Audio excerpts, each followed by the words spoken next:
What is going on, YouTube? It is your girl Ray, and welcome back. On today's video, we're going to be getting into some chilling videos caught on live stream. Chilling happenings caught on live stream. That sounds way better. I don't know why I'm saying live stream like that, but we not gonna stay right there.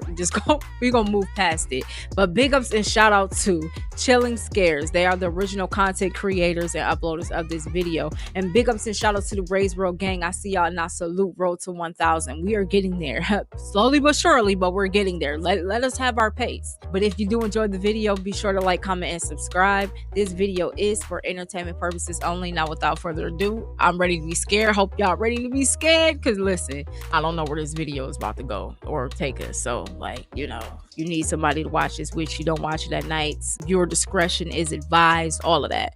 Now let's watch the video. In December of 2022, the authorities in Northern Ireland came across a bizarre crime scene where the most likely suspect was somehow in two places at once. It all started on the 18th of December when Irish YouTuber VoteSaxon07, whose real identity is 33-year-old Stephen McCullen, live-streamed himself playing GTA Vice City. The stream started at around 6 p.m. and Stephen stayed live for about 6 hours, till midnight. The stream itself was quite unremarkable, with Stephen playing the game mostly in silence, broken by his occasional commentary. Unfortunately, while he was streaming comfortably in his home, his 32-year-old girlfriend, Natalie McNally, was going through something downright horrific. Stephen, however, was completely unaware of this and promptly went to sleep after ending the stream. The next day, he woke up to a barrage of calls and messages regarding Natalie. She was apparently at her parents' house the night before to watch the World Cup finale. The match ended at around 6 p.m. and Natalie went back to her home shortly after, which wasn't too far away. She lived alone in Northern Ireland with her 2 cats and a dog. However, the next day, no one could get through to Natalie. She didn't show up to work and wasn't picking up her phone either. At the time, she was also 15 weeks pregnant with Stephen's child. So when she went silent, her friends and family grew worried, fearing she was facing some health concerns. After learning about her absence and waiting a few hours for a response, Stephen went to her home, which was about 20 minutes away from his home in Lisburn. Unfortunately, he was too late. When Stephen arrived at Natalie's home, the door was wide open. Inside, he found her lifeless on the floor. She had been killed. Detectives from the Major Investigation Team have now launched a murder investigation following the death of Natalie McNally in Lurgan. This follows the results of the post-mortem. The 32-year-old died a violent death, having been stabbed a number of times, and there are signs of defensive injuries. Post-mortem reports showed that she was killed on the night of December 18th, not long after she came back from her parents' home. However, investigators did not find any evidence of a forced entry into her home. This, combined with the fact that Stephen was the one who reported her death to the police, made him the lead suspect in her murder investigation, and he was arrested shortly after. However, this arrest didn't last long, because as the authorities quickly found out, Stephen had a strong alibi. According to the post-mortem report, Natalie was killed during the same time Stephen was live streaming from his home. Investigators looked through Natalie's phone and found the last text Stephen sent to her at 5:57 p.m., which read, "Right, I'm off to stream the night away. Wish me luck." To which Natalie replied, "I might have a peek at your live stream later." This was enough to clear Stephen's name from any wrongdoing, but it left investigators with no clear direction on where to look next. Stephen did give them the name of someone he suspected. However, investigating that person didn't lead to any breakthrough in the case either, and the name of this person was never made public for this reason. Luckily, detectives found CCTV footage a few days later showing a man dressed in dark clothes and white shoes heading towards Natalie's home at 8:52 p.m. and then the same person going back about 40 minutes later. Given his timing, investigators determined that this was the killer. Shockingly, he had the same height and build as Stephen. This put him on the radar once again, but it also raised a valid question. If Stephen was the perpetrator, how could he be in two places at the same time? Without any other option, the authorities put a £20,000 reward for information regarding the killer and continued investigating. They also feared that by the time they started this investigation, the killer could have easily fled to any of the neighboring countries. In the meantime, Natalie's case had become national news, resulting in multiple memorials around the country. This put even more pressure on the investigators to find the killer as quickly as possible. They made several arrests and even seized the suspect's car. Investigators also found the weapon the killer used on the 5th of January 2023, which was a knife from her own home.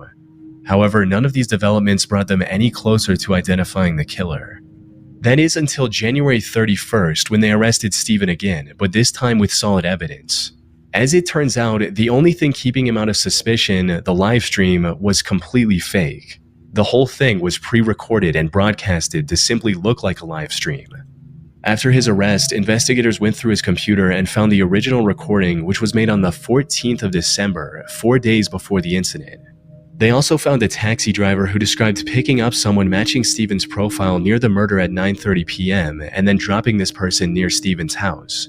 Most importantly, according to the taxi driver, this passenger had forgotten his wallet at home, so he quickly ran inside his house to get the money. And as expected, he ran into Stephen's home. All this evidence left no doubt in the fact that Stephen was the one. He really is calculated. The fact that you went to these extreme lengths to make sure that you don't get caught and still got caught, you deserve everything that's coming to you. I cannot believe that happened. Like, I can't, dude. This dude is a piece of crap. You pre-recorded you playing GTA. Was that GTA, y'all? I don't know. I literally was listening to the narrator. But, dude, what a piece of crap. What a piece of crap. Who went to Natalie's home to commit a predetermined crime. In hindsight, there were plenty of suspicious moments during the fake live stream that should have raised more alarms. For starters, the stream was titled The Violent Night Christmas Live Gaming Stream. At the start of the stream, Stephen also claimed that he was having technical issues with the streaming software, which he used as an excuse as to why he wouldn't be able to interact with the live chat. Well, because this streaming software is kind of up the left, it means I can't check the live chat, which is a real shame. So, by all means, talk amongst yourselves. This ensured that no one questioned why he wasn't talking with his viewers, which is essentially the whole point of doing a stream instead of posting a pre-recorded video. At the start of the stream, Stephen made sure to repeatedly mention what day it was. Hello to all on this glorious Sunday evening. So I just thought, why not? I'm going to do a live stream because this day next week is Christmas. So what more could you want for Christmas other than an evening with your old pal, Stephen?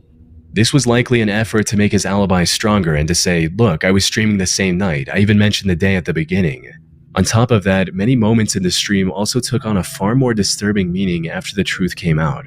Like him singing about killing someone in-game, which can also be interpreted as him cryptically talking about his girlfriend. I need to kill it.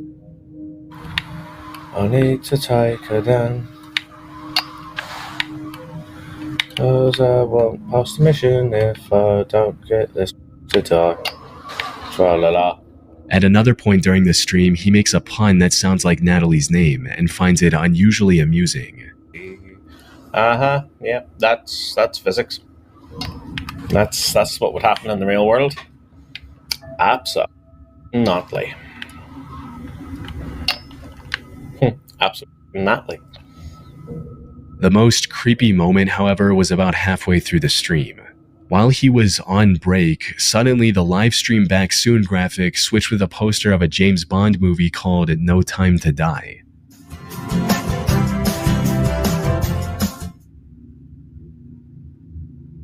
Stephen later claimed that this was an accident. He accidentally dropped his controller on the keypad, which made the strange graphic come up. But since we now know that the live stream was pre-recorded, Stephen deliberately included this graphic at this point during the editing, likely alluding to the crime he was going to commit on that day.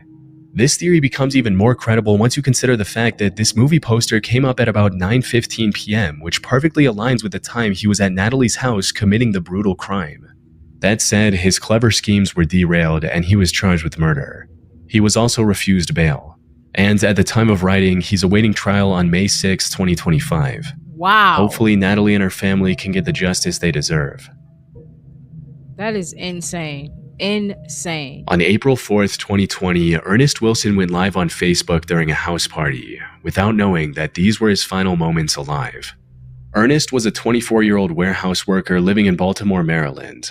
The only passion he had in life was for partying, playing board games, and turning them into drinking games. Unfortunately, the 2020 pandemic and the subsequent lockdown closed every public venue he frequented. So he decided to take matters in his own hands and came up with a solid plan.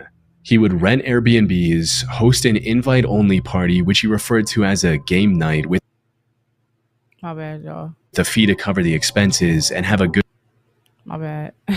time with his friends. These parties started off small but quickly grew in numbers as more and more people became aware of them. And on April 3rd, he went onto Facebook to plan another party that weekend, asking, "Should I do game nights again this weekend?" And, "We playing hide and seek at game night tonight?" After receiving enough confirmations, he decided to go ahead with the plans and announced a 2-day game night with free entry for girls and a $5 fee for the guys.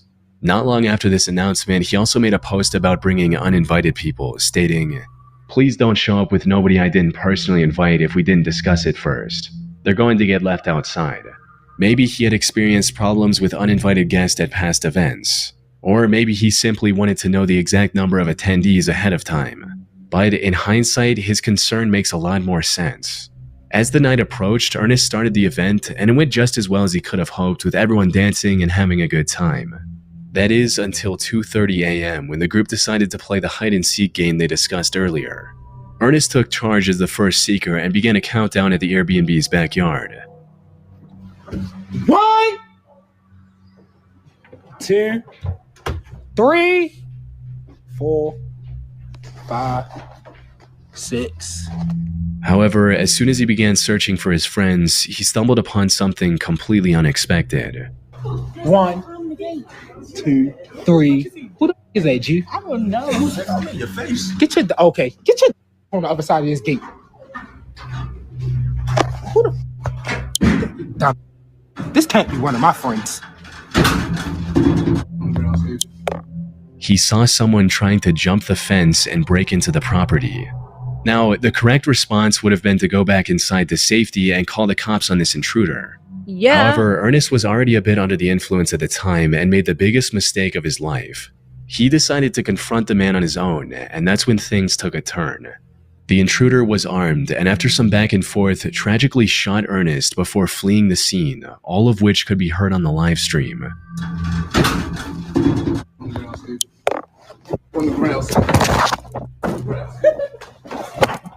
Hey, Pod! The police arrived at the property at 2:45 a.m., where they found Ernest lying in a pool of his own blood. According to the few statements that were released to the public, this appeared to be a case of a robbery gone wrong. However, some believe there was more to the story. This is because during Ernest's struggle with the intruder, a girl can be heard laughing in the background. Hey, Pod! As the story goes, this girl was an accomplice of the intruder who planned to either rob the place or eliminate Ernest for some reason, with one person on YouTube writing, "That girl tried to let someone in the front door, or she knew who tried coming through the door. Once discovering it was locked, she told them to hop the fence as clear as day. I would start with her boyfriend." Unfortunately, from what I can find, the police never caught the suspect, and Ernest's case remains open to this day. So, whatever their motive was, I doubt we'll ever know, especially 5 years later. Wow. On September 7th, 2024, a 32-year-old man by the name of Joseph... I know some people that's still doing house parties to this day. Y'all need to be careful. Y'all really do need to be careful, because it gets real in those house parties, especially as a grown adult. You still throwing house parties? I'm sorry. And I'm saying, if you're doing like a housewarming, "Oh, this is my home, just want to invite you guys here, look at the decor." But if you're doing freak diddy parties, grind on the wall, on the floor, all that other stuff, twerking, you're like, y'all be careful, because listen, you don't never know who's waiting for you to show up, who's waiting for you to think you're gonna walk out. You don't freaking know. People be crazy. They use any reason to cause harm to you. Listen, be careful. That's all I gotta say. Please be careful, because it gets live in 2025. Okay. Couch opened fire on vehicles traveling down I-75 near the city of London, Kentucky. He managed to hit 12 cars, injuring 5 people. Fortunately, there were no fatalities. As authorities rushed to his location, Joseph managed to escape into the wooded area alongside the highway. Ooh. This left the investigators with no choice but to search the Daniel Boone National Forest, hoping to find the mass shooter. In the meantime, they also began looking into Joseph's past and made some chilling discoveries. He served in the Army Reserve from 2013 to 2019 before receiving an honorable discharge due to him developing PTSD. More importantly, this wasn't his first entanglement with law enforcement. Back in 2015, he was arrested for throwing a rock at a dog and then pointing an AR-15 at its owner. Joseph had to pay $1,000 for bail, and the case was later dismissed a few months later. However, the same year he was arrested again, this time for supplying a minor with alcohol and vandalizing private property with spray paint. This resulted in him having to spend 6 months in jail, alongside 200 hours of community service and a $1,500 fine. All of this highlighted just how mentally unstable he was. Something that became even more apparent when investigators factored in the messages he sent to his ex before the shooting. These read, "I'm going to kill a lot of people. Well, at least try. I'll kill myself afterwards." His past record and these texts also made it clear that Joseph wouldn't go down without a fight if they managed to find him. Unfortunately, the search for him wasn't progressing as smoothly as they'd hoped. The search for the suspected highway gunman, Joseph Couch, intensifies as law enforcement has expanded its search efforts. State police say they are extending their search deeper into the Daniel Boone National Forest as the manhunt for Couch enters day 7. Local agencies were forced to close a section of I-75 and shut down schools, fearing Joseph might strike again. Eventually, they did manage to find his SUV, which also had numerous cases of ammo for the AR-15 style rifle he used for the shooting. However, this didn't provide any clues about his current whereabouts. In a desperate measure, the authorities put a $35,000 reward for finding Joseph to enlist the help of locals. And that's where the McCoy couple entered the picture. Fred McCoy and his wife Sheila operate a museum dedicated to the historic feud between the Hatfield and McCoy families in Kentucky. They also run a small YouTube channel dedicated to this museum called Hatfield McCoy Museum Adventures, where they discuss the various aspects of that feud in greater detail. After hearing about the massive reward, the couple decided to give it a go. They had lived in the area their entire lives and knew the wilderness well. $35,000. That's a sweet little piece of money. We're going looking for him. We're hoping he finds us, but we're going looking for this Couch guy, Joseph Couch.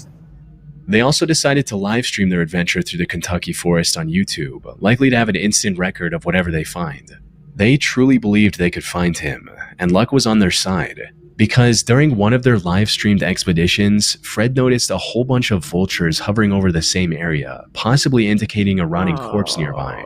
The two decided to head towards the vultures, and just 30 minutes later, the McCoys found what they were looking for.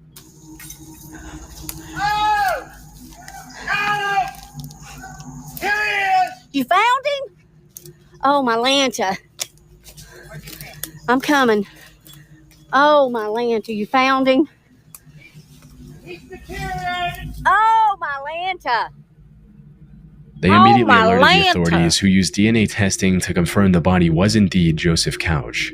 A later autopsy report also confirmed that he went through with the plan he talked about in his message. After 13 days of searching, the I-75 shooter mystery finally came to a close, ending the manhunt and easing the fear of Joseph still being out there. Wow. On October 28, 2000, That's such a coward move too. Like, you kill a bunch of people, then kill yourself. I hope you know that what you did here is going to be nothing compared to what's going to be done to you down there. I feel like people think that you escape when you die. You don't escape. You lived a terrible life. Terrible things are going to happen to you. Very terrible things, especially people who take their own life after killing a bunch of people. Like, all of their blood is on your hands. You are going to get destroyed down there. Why you think people, it's so crazy how many people believe that there's a heaven, but like don't really care to believe that there's a hell. That's the one you should believe is real, because it's very much real. It's very much scary. It's very much, you don't want to go there, like at all, So I hope he knows what he's gotten himself into. Like, but that PTSD stuff is no joke, because I dated somebody who had PTSD from the Army. So like, those people, they should automatically get free healthcare, mental healthcare, because they really do need it, like around the clock. Like, that is not a joke. That is something that is very, very serious, and it can make you tweak out. You can see stuff, you can, but I wish things would have been better and it was a better outcome. Rest in peace to all those who were lost their lives during that time or injured, including him, because man, it's not a game. 2019, a 47-year-old Japanese man named Tetsu Shiohara live-streamed himself climbing Mount Fuji. And what was supposed to be nothing more than a fun stream quickly turned into an avoidable tragedy. You see, Tetsu had been climbing Mount Fuji since 2017 and had already reached the summit many times. However, all of those previous expeditions were during the climbing season, which stretches from July to mid-September. And while it's not an easy task, it's far safer during these months with maintained trails, milder weather, and resting huts along the way that also sell essential supplies like food and oxygen cans. So when Tetsu decided to climb the mountain in late October, it was already covered in thick, slippery snow. And the conditions were far harsher than he could have imagined, with winds reaching up to 60 miles per hour. All of the resting spots on the mountain were also closed for the off-season. But despite this being his first off-season climb, the unfavorable conditions did not deter Tetsu. He was determined to reach the summit and make it back in a single day. Unfortunately, the stream didn't get off to a good start, as he forgot to bring essentials like thicker socks to keep his feet warm and crampons to prevent his shoes from slipping. ソックス。あ、靴下。あれ靴下忘れた。いや、違う違う。バスバス。何がちょっと待って。 Later, he also commented on how he didn't bring any food with him to avoid making his backpack too heavy. But as the climb continued, not having food became the least of his worries, as he quickly realized the snow that day was deeper than he could have imagined. On his way to the top, he passed several points where the trail had collapsed due to bad weather. About 2 hours into the hike, his viewers started to notice how dangerous things were getting as well, and began urging him to turn back before reaching the summit. 一般客なの。そうやね。そうやね。でも山頂まで行けちゃうと思うよ。この。However, he ignored all the warning signs and pressed on with the hike. And by sheer willpower, actually managed to get close to the summit. Sadly, this is where his luck ran out. While treading through a particularly steep section of the trail, Tetsu slipped and fell down the mountainside. 外埋まってんだけど、雪で。よし、行こう。ここも危ないね。斜面。あ、滑る。 Seconds after slipping, his phone hit a rock and turned off, ending the live stream. His viewers immediately alerted the authorities. However, due to the harsh conditions, it took rescue workers 2 days to locate Tetsu's body.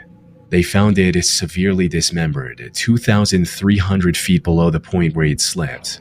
Now, for most people, this was an open and shut case of an inexperienced and underprepared person misjudging the dangers of Mount Fuji. But I came across some interesting theories regarding the situation. For example, one person stated, I don't think he wanted to go exactly how/where he did on the mountain, but if you ever saw the live stream, you'd know that he definitely was planning on doing it, probably at the top. The chat was begging him to turn back, and he made constant, likely deliberate references to not being fully equipped. Additionally, he had a very ample and generous amount of time to turn around if it had purely been a mistake, with the last few people he met warning him to not go any further. In other words, Tetsu intended to end everything that day. The missing equipment was a deliberate decision, not an oversight. Although there's no evidence to prove this theory, and we'll never know for sure if this was actually his intention. That is a terrible way to die. Like, he literally said that he was severely dismembered. Like, so his body just 200 and something feet. Yeah, that's tragic. That's terrible. It really honestly is. Rest in peace to that young man, and I hope that it wasn't deliberate and that he was just excited to reach the top, because listen, you heard what I said about the last guy. It's not okay. It's not cool to do that.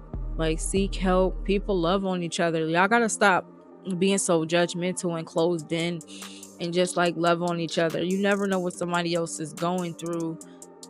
Love everybody. Stop looking at somebody's skin color and judging them and feeling some type of way, or judging somebody's mental state or whatever the case may be, just really spread love, because this world is ugly, this world is dying, this world is just not something positive for many people. It's just a lot of people don't want to be here anymore, and a lot of it is from other people. Some of it is from, you know, like things that they can't change, like mental illness. But like when you see people like that, you love on them. Sometimes they too crazy for you to love on them. Just, you know, love them from a distance, but don't make matters worse, because you never know what you say to somebody to make them want to snap. You could say that you could be the last person to make them snap. Just like that boy was. You could be the last person. You said that right one thing and it was over with. Like, y'all better be careful. Stop playing with people for real. I smile. How you doing? Even that might be too much. Are you being nice to me? Are you being funny? Like, just pray. Just pray, because you never know. Somebody might just be crazy. Just be crazy. Just pray. Okay? Always. But if you did enjoy the video, be sure to like, comment, and subscribe. Hit your post notification bell so you know what is going on in the Raised World gang. And I'll see you guys on the next video. And remember, don't be following behind nobody unless you're following Jesus first. Discernment, babies. I'm out. Peace.